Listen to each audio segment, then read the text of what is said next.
And last but not least, we have the IRS's tax return forms and instructions. So if you have a CPA, a tax guy, I'd go show them this and ask them why they never told you about this, because they should know how to do the IRS tax return forms and instructions. It's clear as day. So we have to understand it wasn't always this way. Our founding fathers wouldn't fight the Revolutionary War, kick the British ass, just to put themselves in a 40% income tax bracket. It doesn't make sense. Up until 1913, our economy thrived without an income tax and everything was fine. So what happened? Well, you can blame these guys. In 1913, some of the world's most powerful and nefarious international bankers hatched a grand scheme to install a central bank in the United States. This bank would loan currency to the government and charge them interest so that they can impose a tax on the people of this country. Now, keep in mind, this was called the Federal Reserve Act. The Federal Reserve is a private bank. It's no more federal than Federal Express or American than Bank of America. And with the creation of the Federal Reserve came the income tax. Ever since these fat, powerful bankers got the power to print currency whenever they felt like it, 96% of the value of the dollar has been destroyed. This is where inflation comes from, the rising cost of living, the housing crisis, the widening wealth gap. Pretty much anything, you can pin it on these guys. So what does the Federal Reserve have to do with taxes? Everything. Because the IRS is the debt collection arm of the Federal Reserve. And the Federal Reserve is a private bank that loans currency to the Treasury and then charges our government interest. And this is what creates our national debt. When I was in school, they told us we were in debt to China. But no, it's because every single Federal Reserve note that gets printed becomes an obligation of the US government to pay back directly to the Federal Reserve with interest. And then Uncle Sam passes the bill to us. So paying off this national debt to these fat international bankers is the sole and only reason why we have an income tax. 100% of what is collected is absorbed solely by interest on the federal debt. Now, keep in mind, the facts can be harsh, but there's a reason that they don't teach about taxes in school. Because 96% of Americans actually opted in or elected to become taxpayers voluntarily. And you do this the first time you ever fill out an IRS tax form. Most likely you did this when you were a teenager, maybe 16, maybe 18. You started your first job at McDonald's. When you fill out that first IRS tax form and you sign your name and send it off to the IRS, it becomes a binding agreement or a consent form that locks you into an obligation to file and pay income taxes. And that contract stays in place until terminated. And this is where the phrase death in taxes came from. And of course, they never teach about taxes in school. You probably graduate college, get your first big boy job, and then start getting smacked by the IRS. The average taxpayer pays around $10,000 per year to the IRS if they got off easy.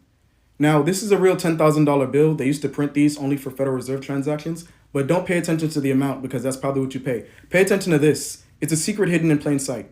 So the Treasury Department actually demanded that this be printed on every single one of these Federal Reserve notes that came out in 1913. And all it says is that this money is legal tender for all debts, public and private, obviously, but it's also redeemable in lawful money. What does that mean? Now, why would they print a law on some money? What are they telling you to redeem a Federal Reserve note for? Lawful money. This is what they want you to redeem. Now, this is a United States note. This bill is non-taxable, and this is what the Treasury Department wants you to have in your hands. Now, do you notice something missing on the bill? No Federal Reserve seal, everyone's favorite logo? These notes are issued by the United States Treasury. They're not a Federal Reserve currency, therefore they're not subject to the voluntary U.S. income tax that came with it. Now, keep in mind, the only seal on this bill is the U.S. Treasury symbol. This bill is not subject to the U.S. income tax. If you break into the Treasury, you're going to find a bunch of gold. You break into the Federal Reserve, you're going to find a bunch of debt. Now, where did these bills come from?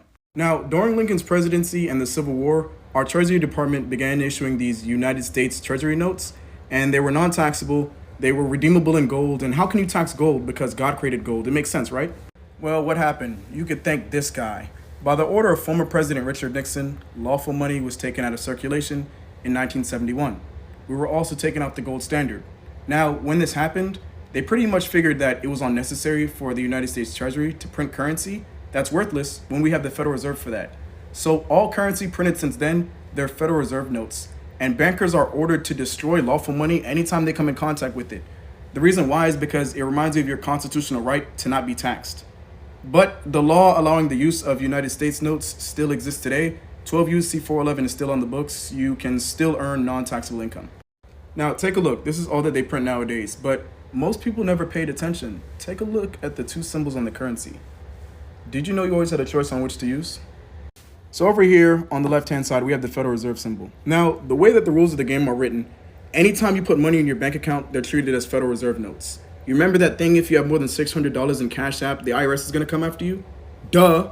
You're using their currency. By default, this is the way it's always going to be. Now, you actually have a choice to bypass the Federal Reserve, but you have to be intentional. It can't happen on accident. Now, over here, we have the United States Treasury symbol. Choosing to use the Treasury symbol bypasses the Federal Reserve and creates no taxable event whenever you're receiving income. And this is the process of redemption. This is why the Treasury printed it on every bill. They wanted you to look down, see it, get a reminder. Remember to revive your dead president to create lawful money. Now, when you do this, it actually lowers our national debt by the amount of money that you redeemed. If we all did this, the Federal Reserve and our national debt would cease to exist. So basically my point in saying this all is just remember 12 U.S.C. 411. Whenever you get a deposit, if it's a check, direct deposit, bank wire, you even deposit cash, you have a choice to put in either taxable Federal Reserve notes or non-taxable United States notes. That's why the bill has two seals. So how do you avoid the event? So how do we actually take advantage of this? It's very simple. All you need to do is plead 12 U.S.C. 411 by using the green seal on your Federal Reserve note. It's literally that simple. Whenever people get in trouble with the police or they go to court, they always want to plead the fifth. But people forgot they could plead the fourth, as in 12 U.S.C. 411. Now, when you do this, none of your income is ever subject to taxation. So I'm not just here to make a long video. I have a solution. My consulting firm partnered with a number of CPAs and taught them this process. We will eliminate your tax liability with our 12411 process on your income tax return. We're not going to do loopholes, workarounds, write-offs, deductions, all that silly stuff, your child tax credit. I don't care about it. Just bring all your earnings for the year, and we're just going to redeem every single dime. Simple as that. You could tell the IRS you made $1 million. None of it is taxable. Now, what will this do for you? Why do you want to do this process? Because it eliminates your tax liability no matter how much or how little money you earned. For example, an adjusted refund of $30,000. Now, most people let Uncle Sam take $1,000 out of every check. At the end of the year, you're all in for $30,000. You go through all this time to gather all these receipts, your deductions, your write-off, your child tax credit. You go to H&R Block TurboTax. You wait all this time in the mail, and then boom, the check comes. It's $1,200, and you say, "Hallelujah! I got off easy. I didn't even owe." When the whole time the $30,000 was on the table, you just never knew about 12 U.S.C. 411. Needless to say, when you apply this process, it grants you a full refund of any money withheld at a federal or state level. You should get everything back from the IRS. And keep in mind, the 12411 process works on all the following income streams. Think about it this way. If there's a dollar sign in front of it, it can be lawful money. What would you have done in 1880? Now, here are some examples of successful clients. I'm always going to keep this one in our videos because he got the shadow of his head in there, and I find that funny. And here's another example.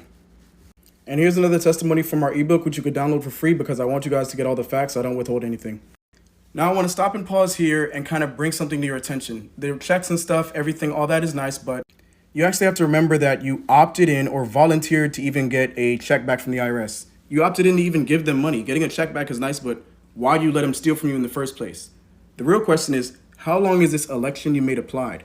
Well, according to 26 U.S. Code subsection 6013G3, the election you made lasts for the tax season you made it and all subsequent taxable years until terminated, which is terrible, but at least they're admitting that you can legally terminate your contract with the IRS. So if we go to paragraph 4, we see our legal means of terminating this election. Of course, you can either revoke or terminate that contract with the IRS willfully, or of course you can die. And this is why people always say death and taxes, because they've never looked at this paragraph of the Internal Revenue Code. But now that you've laid eyes on this, you've seen what I've seen, anyone who says death and taxes to you, you should laugh at them because they just don't know it. But now you know that there's two ways out of this dirty game and you've always had a choice. So what are we going to do for you? What are we going to do to terminate this election? I put my money where my mouth is, actually. We will file on your behalf what I consider to be the ultimate solution, the dissolution of default consent. And what is this going to do for you? Remove you from the tax system forever. Change your legal status from a taxpayer back into a living, breathing man or woman.